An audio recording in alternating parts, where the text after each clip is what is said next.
गुरुर्ब्रह्मा गुरुर्विष्णु गुरुदेव महेश्वरा गुरु साक्षात परम ब्रह्म तस्मै श्री गुरुवे नमः।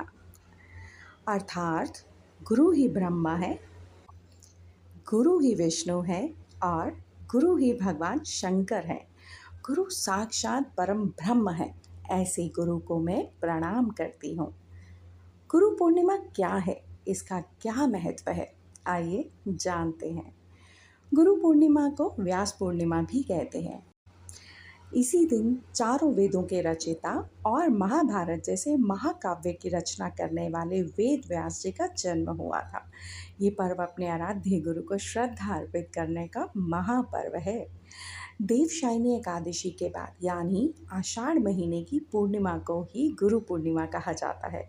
माना ऐसा जाता है कि देवशयन के बाद गुरु ही हमारा मार्गदर्शन और हमें परेशानियों से बचाते हैं।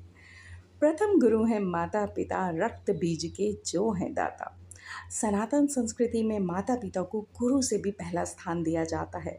इसीलिए माता पिता का सम्मान आदर सर्वप्रथम है, यानी माता पिता सर्वोपरि हैं।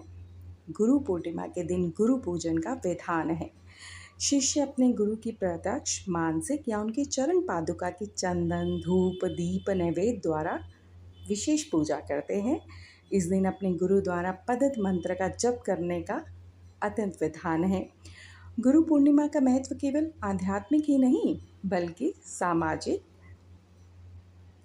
शैक्षणिक और सांस्कृतिक स्तर पर भी अत्यंत विशिष्ट है। ये दिन हम पौधे या फिर एक लता समान है जिसे केवल एक गुरु सही दिशा में सिंचित करते हैं। गुरु पूर्णिमा केवल एक पर्व नहीं, ये कृतज्ञता का प्रतीक है। यह हमें याद दिलाता है कि जीवन में सफलता केवल किताबों के ज्ञान से नहीं बल्कि एक सच्चे गुरु के मार्गदर्शन से मिलती है। हमें चाहिए कि हम अपने माता पिता और गुरुजनों का सम्मान करें, उनके दिखाए मार्ग पर चलें, उनके दिए ज्ञान को जीवन में उतारें और जीवन को सार्थक बनाएं।